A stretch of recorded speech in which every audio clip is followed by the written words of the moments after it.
Seja bem-vindo, seja bem-vinda ao estudo bíblico, ouvindo a voz de Deus. Hoje o tema de número 13, o juízo.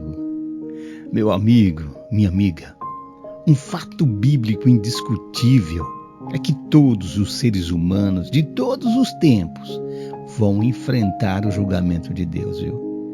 Disse Salomão, lá em Eclesiastes 12:14, ele diz assim: porque Deus há de trazer a juízo todas as obras, até aquelas que estão escondidas, quer sejam boas, quer sejam más. E lá em Romanos, Paulo vem confirmando isso, né? Ele diz assim: pois todos compareceremos perante o tribunal de Deus. De que modo ocorrerá esse julgamento, hein? Sob que critérios ele estará fundamentado? Quem será o juiz? Como podemos ser absolvidos? A Bíblia vai responder essas perguntinhas de hoje, viu? Mas eu quero pedir para você nesse momento pegar sua Bíblia, pegar seu caderninho de anotações, pegar sua caneta e juntos vamos estudar a Bíblia. Lembrando a você que você vai estar recebendo o PDF também da lição de hoje, tá bom? Mas antes nós vamos orar. Você ora comigo? Querido Deus, eterno Pai, nesse momento, Senhor, eu quero te pedir, Senhor Deus, que tu possa derramar sobre cada um de nós o teu Espírito Santo. Em nome de Jesus Cristo, Senhor Deus, nós também queremos te pedir que tu possa falar aos nossos corações ao nós abrirmos a tua Bíblia agora. E que o teu Espírito Santo seja o nosso professor. É que eu te peço em nome de Jesus. Amém. E agora nós vamos para a questãozinha aqui de número 1. Diz assim, ó: para onde foi Jesus após sua ascensão? Em Hebreus 8, 1 e 9 e Hebreus 9, 24 diz assim: ora, o essencial das coisas que temos dito é que possuímos tal sumo sacerdote que se assentou à destra do trono da majestade nos céus, como ministro do santuário e do verdadeiro tabernáculo que o Senhor erigiu, não o homem. Em Hebreus 9, 24, porque Cristo não entrou em santuário feito por mãos humanas, figura do verdadeiro, porém no mesmo céu, para comparecer agora por nós diante de Deus. E no livro de Apocalipse 1, 12 e 13, olha o que João vem falando. Voltei-me para ver quem falava comigo. E voltando vi 7 candeeiros de ouro, e no meio dos candeeiros, um semelhante ao Filho do Homem, com vestes talares, cingidos à altura do peito com uma cinta de ouro. Meu amigo, minha amiga, concluída a obra para a qual viera ao mundo, Cristo, ele retornou para o céu vitorioso e entrou lá no céu no santuário celestial. Agora ali, ele entrou nesse santuário para quê? Para aplicar os méritos de seu sacrifício em prol dos seus filhos. Na Epístola aos Hebreus é dito que existe outro santuário maior e mais perfeito do qual o santuário terrestre. Que era apenas uma figura, né? E que esse verdadeiro santuário se encontra onde? No céu. E também o objetivo dessa carta do apóstolo Paulo é chamar a atenção dos cristãos, viu? Chamar a atenção para Cristo, para o seu sacerdócio no santuário celestial. E no livro do Apocalipse nós encontramos referências, viu? Ao santuário celestial. E a perguntinha aqui de número 2 diz assim, ó: o que aconteceria no céu, no final das 2.300 tardes e manhãs? Aí você pode falar, mas Josué, eu nunca ouvi falar de 2.300 tardes e manhã. Ou você pode falar, eu já li, eu não entendi. O livro de Daniel, o livro de Apocalipse, são livros proféticos. Você não entende do jeito que você lê, você precisa da Bíblia para interpretar para você. Tarde e manhã, um dia. Em profecia, um dia é um ano. Então, o que aconteceria no céu no final dos 2.300 anos? Olha só o que diz aqui Daniel 8, 14, 17. Ele me disse: até 2.300 tardes e manhãs, e o santuário será purificado. Verso 17: veio, pois, para perto de onde eu estava. Ao chegar ele, eu fiquei amedrontado e prostrei-me com o rosto em terra. Mas ele me disse: entenda, filho do homem, pois essa visão se refere ao tempo do fim. Meu amigo, minha amiga, Daniel aqui ficou amedrontado, sabe por quê? Porque ele não entendeu nada. Primeiramente, sobre que esse santuário seria purificado, ele não entendeu, mas o anjo falou para ele ficar tranquilo, que não era para o tempo dele, era para o tempo do fim. Você sabe que tempo que nós estamos vivendo hoje? Hoje é o tempo do fim. Essa profecia é para nós hoje. Olha o que Apocalipse 14, 6, 7 diz. Vi outro anjo voando pelo meio do céu, tendo o evangelho eterno para pregar aos que se assentam sobre a terra e a cada nação e tribo e língua e povo, dizendo em grande voz: temei a Deus e dai-lhe glória, pois é chegada a hora do seu juízo. Adorai aquele que fez o céu, a terra e o mar e as fontes das águas. Meu amigo, João aqui diz que viu um outro anjo voando pelo meio do céu. Em profecias, o anjo é um mensageiro. Voando é porque essa mensagem tem que ser rápida. Sim! E você sabe quem é esse anjo? São aqueles que pregam o evangelho eterno. Essa mensagem precisa ser rápida. E hoje a telecomunicações está fazendo isso. A mensagem chega rápida através do WhatsApp, através do YouTube, a mensagem está muito rápida. O outro anjo voando pelo meio do céu. Esse anjo tem que falar o seguinte: tema a Deus e dá-lhe glória, pois é chegada a hora do juízo. Meu irmão, está chegando a hora do juízo de Deus. Adorai aquele que fez o céu, a terra e o mar e as fontes das águas. Eu e você devemos adorar a Deus, porque chegou o tempo do juízo de Deus. A Josué, eu nunca vi ninguém pregando a respeito disso, mas está na Bíblia. É um assunto que sem o Espírito Santo não tem como pregar. Nós precisamos do Espírito Santo. Apocalipse 11, 18, 19 diz assim: na verdade as nações se enfureceram. Chegou, porém, a tua ira, o teu tempo determinado para ser julgado os mortos, para se dar o galardão aos teus servos, os profetas, aos santos e aos que temem o teu nome, tanto aos pequenos como aos grandes, e para destruires o que destrói a terra. Meu amigo, chegou esse tempo. A nossa terra está sendo destruída. As guerras estão destruindo a nossa terra. Esse juízo precisa acontecer e já está acontecendo. Verso 19 diz assim: abriu então o santuário de Deus, que se acha na onde? No céu. E foi vista, sabe o que ali? A arca da aliança no seu santuário. E sobrevieram relâmpagos, vozes, trovões, terremotos e grande saraivada.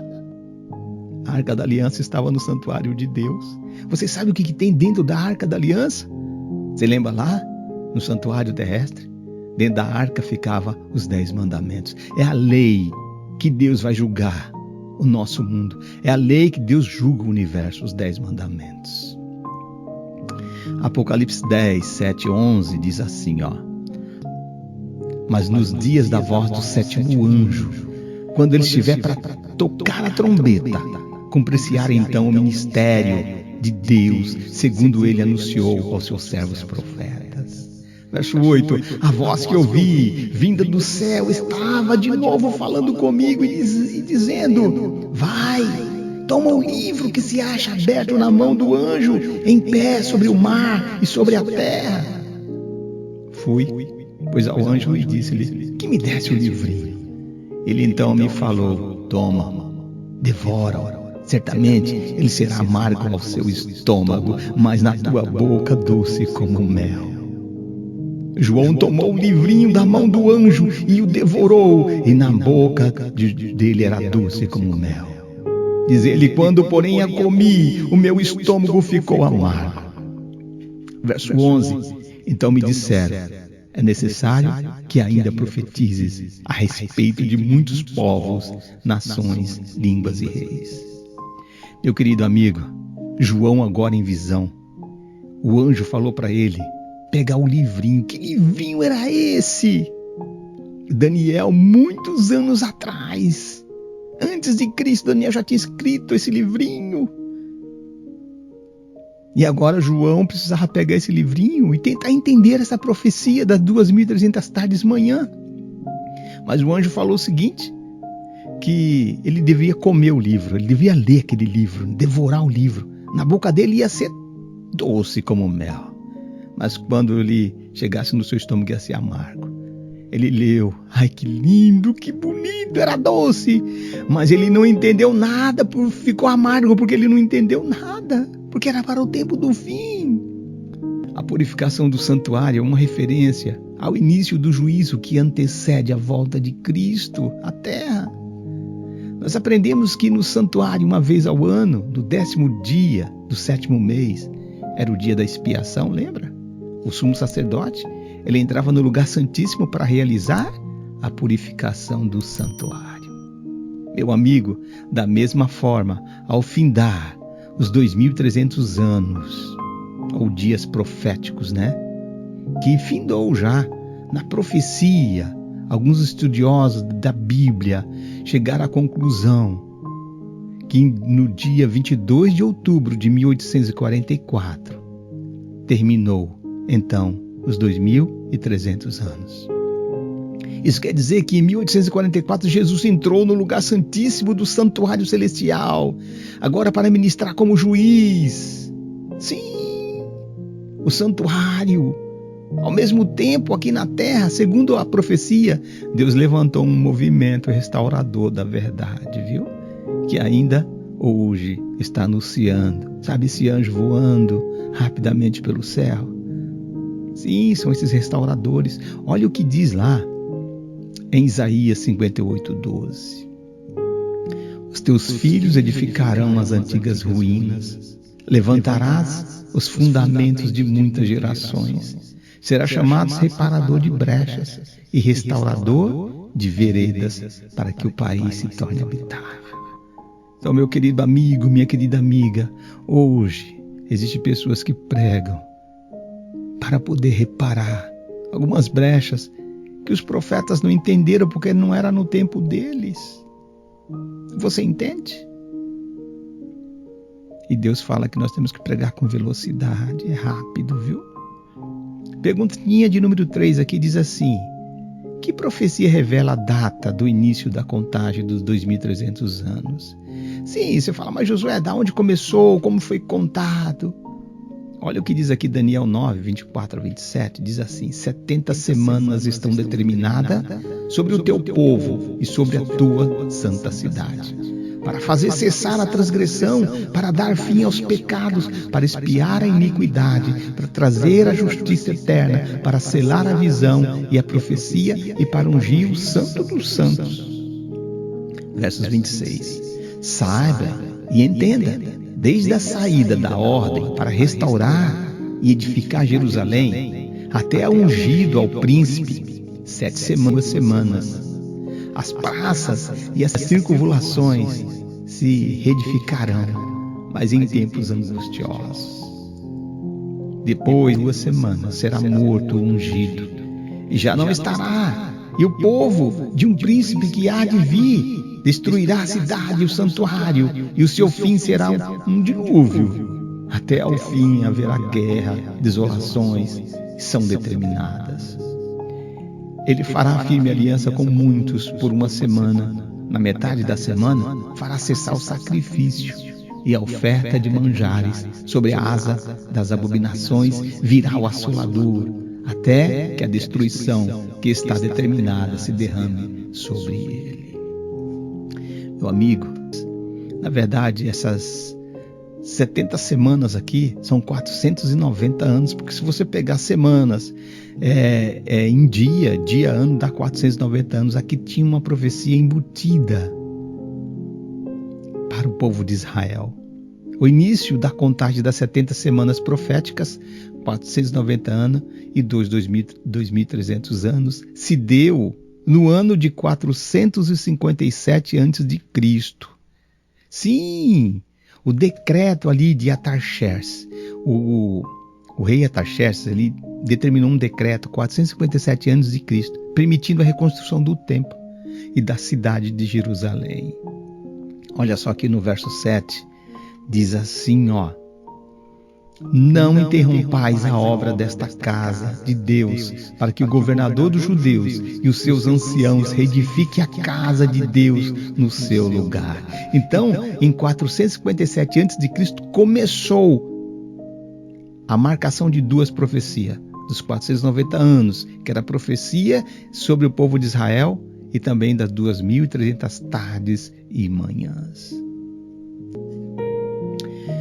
Eu quero falar para você o seguinte, nós temos 2 cursos bíblicos avançados, viu? Que é o do Apocalipse e também aí de Daniel, para vocês compreenderem essas profecias. Se vocês quiserem, entrem no meu privado, peça para mim esse curso, que eu vou estar enviando para você Apocalipse e Daniel, para vocês aí aprenderem um pouquinho mais, tá bom?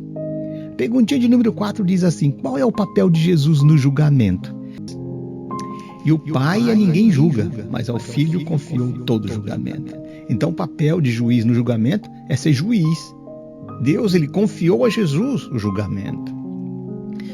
Daniel 9, 7 e 10 diz assim: a ti, ó Senhor, pertence a justiça, mas a nós o coroar de vergonha, como hoje se vê, aos homens de Judá, os moradores de Jerusalém, todo Israel, quer os de perto, quer os de longe, em todas as terras por onde os tem lançado, por causa das suas transgressões que cometeram contra ti. E não obedecemos a voz do Senhor nosso Deus, para andarmos nas suas leis, que nos deu por intermédio dos seus servos os profetas. Nós vemos aqui que Daniel estava comentando, né? Ele falava aqui dos homens de Judá, dos moradores de Jerusalém. Meu querido amigo, minha querida amiga, hoje o nosso mundo está cheio. 8 bilhões de pessoas e tem muitos que estão como aquele tempo. Sim, não obedece o Senhor, não está nem aí, não quer saber das leis de Deus. E eu estou falando de muitos evangélicos, não estão nem aí. Só querem prosperidade, só querem cura, só querem milagres. Nós temos que obedecer a Deus. Na verdade, as nações se enfureceram. Chegou, porém, a tua ira e o tempo determinado para serem julgados mortos, para se dar o galardão aos teus servos, os profetas, aos santos e aos que temem o teu nome, tanto os pequenos como os grandes, e para destruir os que destroem a terra. Esse tempo chegou do juízo, meu amigo. Jesus é o único que pode defender-nos no julgamento. Sabia? Sim, sabe por quê? Ele é juiz e também ele pagou o preço da nossa redenção. Lembra? Quando ele morreu, ele pagou o preço. Por isso, meu querido amigo, você deve aceitar Jesus. Ele vai vir destruir aqueles que estão destruindo o nosso planeta hoje. É terrível, dou risada, mas é terrível, porque isso tudo acontece. Nosso planeta está sendo destruído. A perguntinha de número 5 diz assim: além de juiz, qual é a outra função desempenhada por Jesus? Jesus é o juiz, mas ele tem uma outra função lá no santuário. 1 João 2,1 diz assim, ó: filhinhos meus, estas coisas vos escrevo para que não pequeis. Se todavia alguém pecar, temos um advogado junto ao Pai, Jesus Cristo o justo. Então Jesus agora também, ele é o nosso advogado, ele está lá, ele está julgando, mas ele é o nosso advogado. Começou julgando os mortos e eu não sei aonde esse julgamento está, mas ele é o nosso advogado, ele está junto ao Pai. Se você pecar, nós temos um advogado, mas para o advogado poder te ajudar, você precisa pedir perdão para ele, tá? E confessar o pecado, né? Muito bem. O juízo é realizado em 3 fases, viu? A investigação, essa fase, começou agora, né, em 1844, e vai terminar um pouco antes da volta de Jesus, que é o juízo de investigação, é o que Jesus está fazendo hoje. também ocorrerá o segundo, né? O segundo juízo, que é a comprovação. Vai ocorrer durante os 1000 anos. Lá no céu, quando você for passar 1000 anos com Jesus, vai ter a segunda parte do juízo, que é a comprovação. Você vai comprovar algumas pessoas que você acharia que deveria estar no céu. Vai ser a segunda fase. Lembra que nós vamos poder julgar? E aí você vai falar assim: mas Senhor, cadê o Josué? Eu vou estar lá em nome de Jesus, viu? É só uma... Aí você fala assim: cadê o Josué? Jesus fala: vai lá, meu filho, vai julgar o caso dele. Já foi investigado, agora você pode comprovar. E você vai abrir o livro do Josué, você vai falar assim: poxa vida, olha aqui, ele pecou e não pediu perdão, olha aqui. Entendeu? Seria a segunda fase. Na terceira fase, que vai ser a execução, vai ser o juízo final, que ocorrerá após os 1000 anos. Sim, está lá em Apocalipse 27:10, nós já estudamos isso, né? Jesus tem uma função dupla no santuário. Sim, além de juiz, ele é o nosso advogado. E essa execução vai vir no final, viu? Vai executar a destruição do mal. E aqueles que estiverem com o mal vai acabar sendo executado também, né? Por amor, Deus está fazendo isso. Olha o que diz aqui. Além de juiz, ele é advogado da humanidade, representando o pecador diante de Deus. Porquanto há um só Deus, há um só mediador entre Deus e os homens, Cristo Jesus, homem. Está lá em 1 Timóteo 2:5. E a perguntinha aqui de número 6 diz: o que Deus julgará? Eclesiastes 12:14. Porque Deus há de trazer a juízo todas as obras, até as que estão escondidas, quer sejam boas, quer sejam más. O juízo de Deus será estabelecido segundo a verdade que recebemos de sua palavra. Olha o que diz Romanos 2:2. Bem sabemos que o juízo de Deus é segundo a verdade contra os que praticam tais coisas. Meu querido amigo e amiga, a Bíblia é clara, viu? Ao afirmar que os mortos serão julgados segundo as suas obras, conforme o que há escrito nos livros celestiais, que são registros perfeitos e feitos por Deus e pelos anjos. Você sabia que quando você nasceu, tem um anjo que registra tudo o que você faz? Esse anjo está registrando tudo, as suas obras. Se você fez coisa boa, se você fez coisa má, se você pecou, ele está marcando tudo. Ai, que medo, Josué! Mas eu quero falar uma coisa para você, meu amigo. Quando você faz alguma coisa de ruim, de mal, que você se arrepende e pede perdão, ele apaga. Ele apaga os nossos pecados. E fica só os registros bons. Então, meu amigo, se arrependa, se converta, para que lá no céu, quando você for julgado, Deus possa ver só coisas boas, né? E te dar a salvação. Perguntinha de número 7. De que modo seremos julgados? Olha, vai ter um modo. Para ser julgado, nós precisamos de uma lei, né? Sim, Apocalipse 20:12 diz assim, ó: vi também os mortos, os grandes, os pequenos, postos em pé diante do trono. Então se abriram os livros. Ainda outro livro, o livro da vida, foi aberto. E os mortos foram julgados segundo as suas obras, conforme os que se achavam nos livros. Sim, meu amigo. Os livros foram abertos, vamos ser julgados, né? 1 João 5:12, aquele que tem um filho tem a vida, aquele que não tem um filho não tem a vida. Por isso tenha o Filho de Deus hoje, meu amigo. No livro memorial estará o registro dos atos dos que temem ao Senhor. Malaquias 3:16 diz assim, ó: então os que temiam ao Senhor falavam uns aos outros. O Senhor atenta e ouvia. Havia um memorial escrito diante dele, para que os que temem ao Senhor e para os que se lembram do seu nome. Quem tiver o nome no livro da vida estará salvo. Quem não tiver, é porque não se arrependeu dos seus pecados e procurou se desviar das orientações do Senhor. De uma maneira ou de outra seremos julgados com justiça, tá bom? Julgado com justiça. Quantos comparecerão perante o tribunal de Cristo? Em quantos? Será que são poucos? Olha o que diz aqui, 2 Coríntios 5:10. Porque importa que todos nós compareçamos perante o tribunal de Cristo, para que cada um receba segundo o bem ou o mal que tiver feito por meio do corpo. Em Romanos 14:10, tu, porém, por que julgas o teu irmão? E tu, por que despreza o teu? Pois todos compareceremos perante o tribunal de Deus. Meu amigo, todos os dias, cada um de nós está decidindo aonde passará a eternidade, sabia? Nesse momento você pode decidir. De acordo com Apocalipse 22:12, diz assim, quando ele vier, trará a recompensa a cada um. Deus não faz acepção de pessoas, né? Romanos 2:11. Ele não faz. Todos serão analisados e julgados de maneira justa. A perguntinha aqui de número 9 diz assim, o que devemos fazer para sermos aprovados no juízo? A Bíblia responde em Romanos 8:1. Agora, pois, já nenhuma condenação há para os que estão em Cristo Jesus.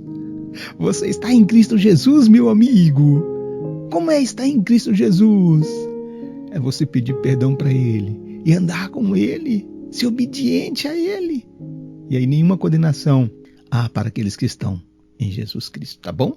A boa notícia para aqueles que estão seguindo a Jesus, obedecendo seus mandamentos, é que comparecerão perante o tribunal de Cristo, mas não haverá condenação para aqueles que estão em Cristo. 1 João 5:12 diz assim, aquele que tem um filho tem a vida, aquele que não tem um filho não tem a vida. Então, meu amigo, tenha Jesus. Estar em Cristo significa ter um relacionamento profundo com Ele, com o nosso próximo, o que implica em ter a vida moldada à imagem e à semelhança de Deus e observar as orientações de sua palavra. A perguntinha de número 10 diz assim, qual é a norma pelo qual seremos julgados? Tem uma norma. Todo tribunal de justiça tem uma norma, tem uma lei. Tiago 2:10-12 diz assim, pois qualquer que guardar toda a lei, mas tropeçar em um só ponto, se torna culpado de todos. Forte, né, irmãos? Sim, nós vamos ser julgados. Você lembra que lá no tribunal tinha a Arca da Aliança, onde tinha os 10 mandamentos? A lei de Deus, nós vamos ser julgados pela lei de Deus. Sim, tem muitas pessoas que falam, eu sou de Jesus, eu guardo os mandamentos, mas se tropeçar em um só ponto, se torna culpado de todos. Não é eu que estou falando, é Tiago. Olha o que diz aqui no verso 12. Falai de tal maneira procedei como aqueles que hão de ser julgados pela lei da liberdade. Você deve falar de uma maneira e proceder dessa maneira, porque vamos ser julgados pela lei da liberdade. Que lei é essa? Os 10 mandamentos que Deus deixou na Bíblia para nós. Então, pensar num ponto, só num só ponto nós somos culpados. Olha o que Eclesiastes 12:13-14 diz aqui, De tudo que se tem ouvido, a suma é, tema a Deus, guarda os mandamentos, porque isso é o dever de todo homem. Porque Deus há de trazer a juízo todas as obras, até as que estão escondidas, quer sejam boas, quer sejam más. Deixa bem claro que Eclesiastes, né? Tema a Deus, dai glória. E tema a Deus e guarda os mandamentos. E agora nós vamos para a recapitulação. Vamos lá? Se você acertar, eu vou aqui, dar um glória aqui, viu? Recapitulação diz assim, após a ascensão de Cristo, quando ele foi para o céu, ele entrou onde? No santuário, isso mesmo. A profecia, qual é a profecia que revela o juízo de Deus? É a profecia das 2.300 tardes e manhãs, que são 2.300 anos, isso mesmo. A partir de quando terminou a profecia de 2.300 anos? Que ano que foi? 1844. Essa é difícil, mas eu tenho certeza que alguns acertaram. Cristo, além de ser intercessor, ele atua como o quê? Ele intercede como advogado, mas ele atua também como juiz. Isso mesmo.